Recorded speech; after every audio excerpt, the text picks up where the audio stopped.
प्रवीण डटके जी हमारे साथ हैं। आज कलेक्टर ऑफिस में नामांकन दर्ज करने आए हैं आप।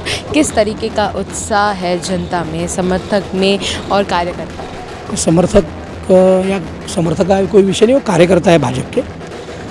तो सबसे पहले मैं मेरे पार्लियामेंट्री बोर्ड को, माननीय हमारे लाडले पंतप्रधान जी को, माननीय अमित शाह जी को, मेरे नेता, मेरे मार्गदर्शक, अपने इस भारत के विकास पुरुष माननीय नितिन जी को, हमारे तरुणों के नेता माननीय माजी मुख्यमंत्री, आज उप मुख्यमंत्री माननीय देवेंद्र जी को, हमारे तड़पदार अध्यक्ष माननीय बावनकुळे साहब को, और सबसे ज़्यादा धन्यवाद मैं माननीय विकास भाऊ कुंभारे जी को दूंगा, क्योंकि इतने बड़े दिल का आदमी है कि उन्होंने नितिन जी के यहाँ जाके बताया, यदि आप मुझे नहीं दे पाओगे तो आप प्रवीण को दो।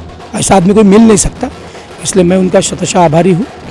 इस पार्टी के सारे ज़मीन पे के कार्यकर्ता, बूथ प्रमुख, शक्ति केंद्र प्रमुख, हमारे मंडल की सारी टीम, हमारे चुनाव प्रमुख, मंडल अध्यक्ष, हमारे सारे ज्येष्ठ श्रेष्ठ कार्यकर्तागण, महिला भगिनी, इन सभी का मैं धन्यवाद देता हूँ कि उनके वजह से मैं यहाँ तक पहुँचा हूँ, और उनके माध्यम से ही मध्य नागपुर का जनता का आशीर्वाद मुझे मिलेगा, ऐसा मुझे विश्वास है।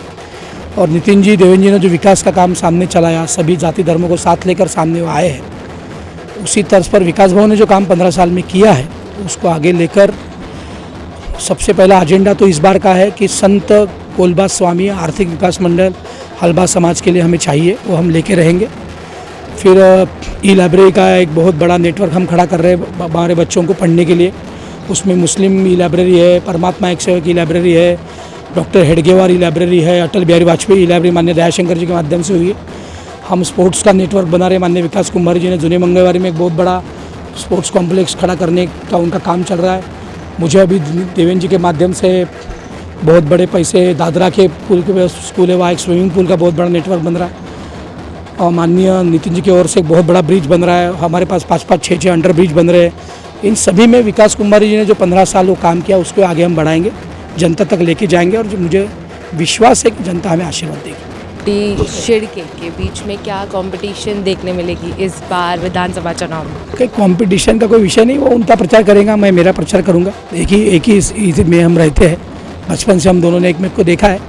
चुनाव एकदम फ्रेंडली लड़ेंगे, वो उनकी कोशिश करेंगे, हम मेरी कोशिश करूँगा। कोई भी तनाव नहीं आए, इसकी सारी ये हम दोनों रखेंगे, और फ्रेंडली फाइट होगी। चुनाव 30 दिन का होता है, उसके बाद तो साथ में काम करना पड़ता है, इसलिए वो अपनी बात रखेंगे, मैं मेरी बात रखूँगा। जनता जनार्दन है, वो उसको सब मालूम है, वो अच्छे आदमी के साथ, विकास के साथ खड़े रहेंगे, ऐसा मुझे विश्वास है।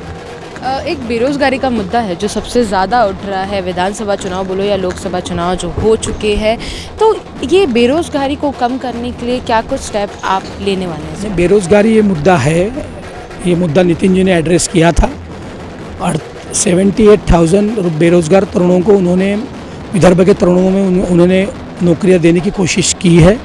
देवेंद्र जी ने बहुत बड़ा जॉब फेयर लिया था, आपको ही मालूम है, वहाँ 12-13 हज़ार अपने लोगों को ऑफ़र लेटर गया था, और छोटे छोटे रोज़गारों के इसमें तो अभी मध्य नागपुर ये हलबाओं का, विणकरों का, मुस्लिम विणकरों का क्षेत्र है, तो वहाँ हम पावरलूम का कुछ नेटवर्क खड़ा कर सकते हैं क्या?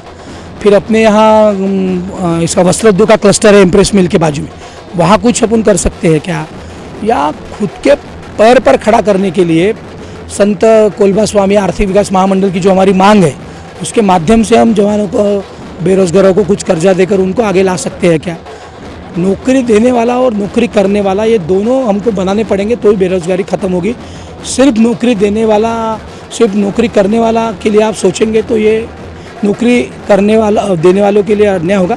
इसलिए नौकरी देने वाला भी खड़ा करने पड़ेगा, और नौकरी करने वाले भी खड़ा करना। प्रिया, तुला माझ्या गावचे मित्र माहिती आहेत ना? अगं तो शंकर, गणू, सगळ्यांची मुलं ना आता शाळेत जायला लागलीत.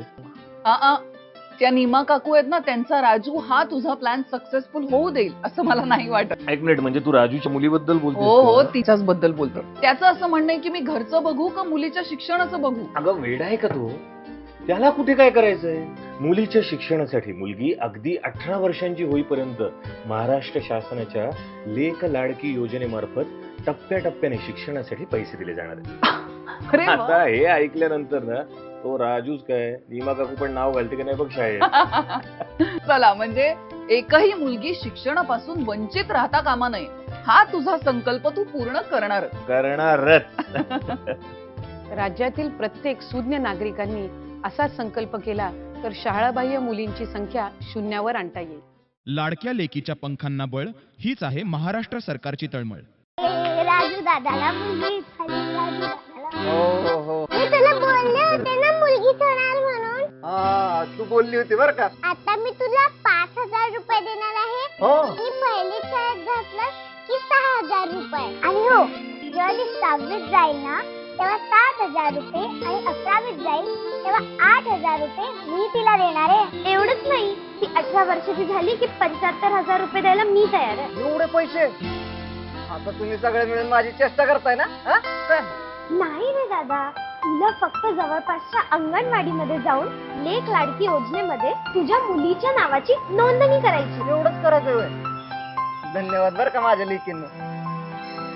या लहान मुलींप्रमाणेच आपल्या जवळच्या गरजू लोकांना लेक लाडकी योजनेची माहिती देऊयात आणि आपल्या लेकींचे उज्ज्वल भवितव्य घडवण्यासाठी हातभार लावूया.